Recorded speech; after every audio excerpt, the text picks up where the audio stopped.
Recently, I found a buyer for one of my clients' condos. Let's call her Miss X. The deal hasn't completed yet, so I'll keep some of the details private. I've actually known her for more than 10 years. And you know what's interesting? The interesting part isn't the sale. It's something that she said to me after she signed the option. She told me, Lille, actually I can still buy another property.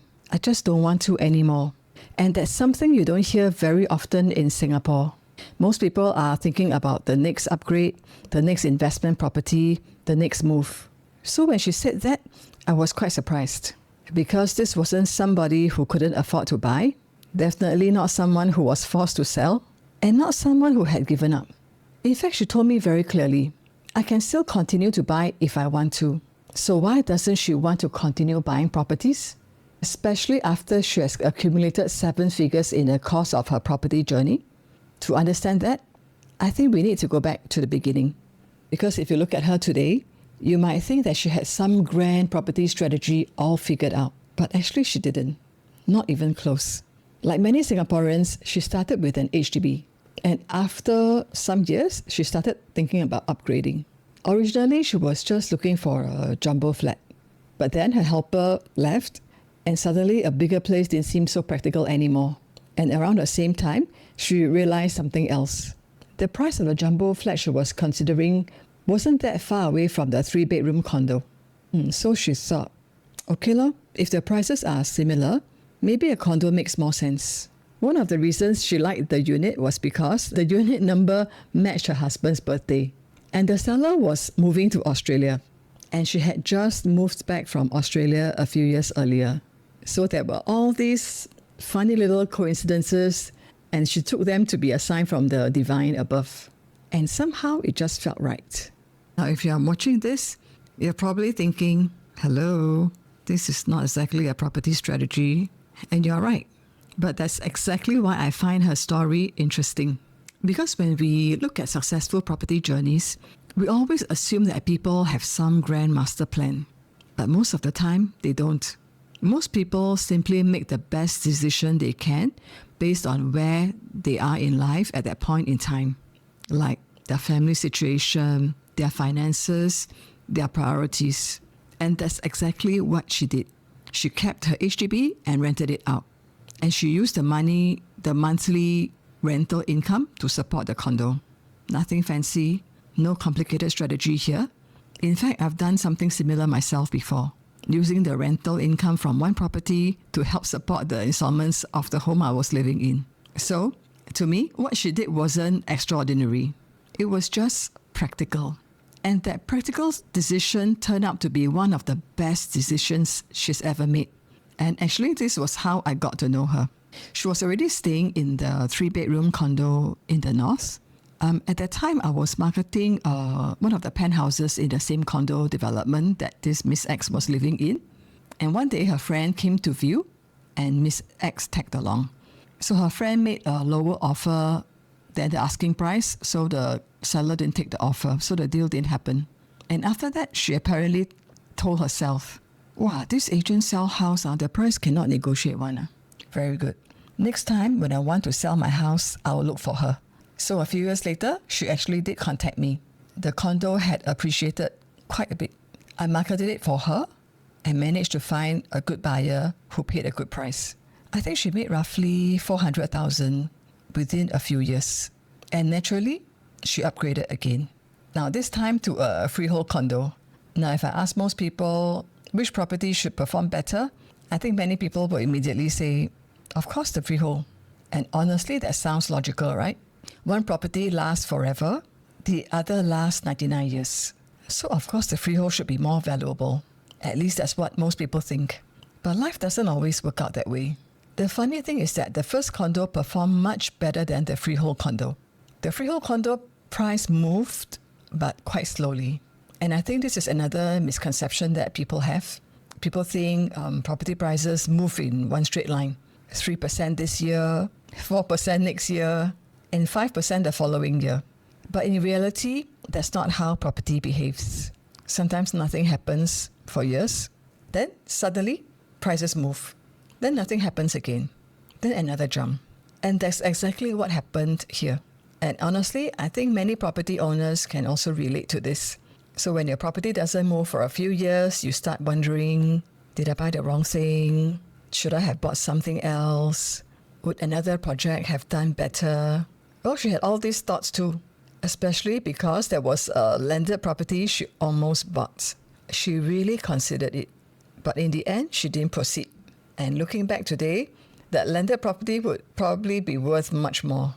But that's where hindsight becomes dangerous, because we are comparing what actually happened against the best possible outcome. But that's not how decisions work. At that point in time, nobody knew what would happen. And she simply made a decision that made sense for her family. And one thing I noticed about her throughout the whole property journey is that every upgrade was quite measured. She wasn't doubling her risk every time. Usually she would just move up by a few $100,000, and that's it, one step at a time. No giant leap, don't have the all-in, that kind of move. And I think that's why she slept quite well at night. Because even if things didn't go well, she wasn't overly exposed. And meanwhile, her life was moving on. Her children grew from young kids into teenagers. The career was doing well. The mortgage kept getting paid down. And without really noticing it, she was building something much bigger than just property gains. Which brings me back to the question I asked her recently after she sold her house. So I asked her, so what's next there? And honestly, I thought she was going to tell me about another property, maybe another investment, a new launch, maybe something for her kids. But instead, she said, Lil, actually, I can still buy another property, sell the HDB, and with the profits I've made over the years, buy a newer property and then let it grow for another 10 years. But I just don't want to anymore. Then she told me something that really stayed with me. She said, I've been planning all these property things for almost 20 years already. Enough already. And now, I just want to play. And when she said play, she wasn't joking. She told me her children are still close to her, and even her children's friends are close to her.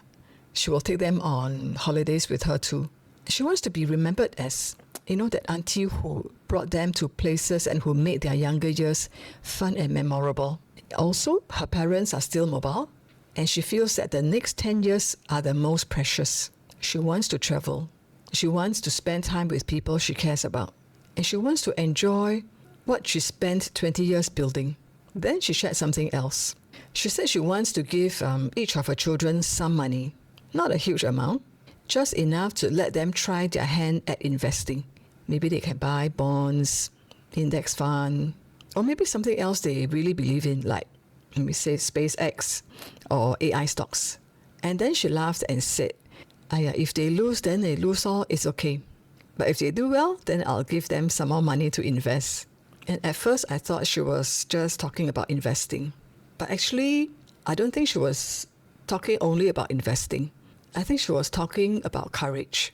Because she told me, if we don't let them try, then when they grow up, they won't have courage. And suddenly I realized something. That's exactly how she lived her own life. She wasn't trying to get every decision right. She wasn't trying to eliminate every risk, wait for the stars to align before she took the next step. She wasn't waiting for certainty. She was simply willing to try. And when the condo came along, she tried. When it was time to upgrade from that first condo, she tried. And when she almost bought the landed, she made the best decision she could and moved on. No regrets. No endless second guessing and being paralyzed into not doing anything. Just experiencing life. And perhaps that's why she ended up with more options than many people have today. Not because she got everything right, but because she wasn't afraid to make a decision, even if it turned out wrongly. Another thing she said which really stayed with me was this. She said, young people have time but no money. Like last time when we were young, we want to buy stocks, but we have no money and also don't know how to do research. We didn't have tools like AI to help us decide. Now we have some money, but not that much time. It's such a simple observation, and yet so true. And maybe that's why she's no longer interested in buying another property. It's not because property is bad or investing is bad. It's just that the game for her has changed. Today, she's thinking about travel, new experiences, and helping young people, creating opportunities for her children. She's no longer using money to buy property. She's using money to create possibilities. Maybe the goal was not to get another property.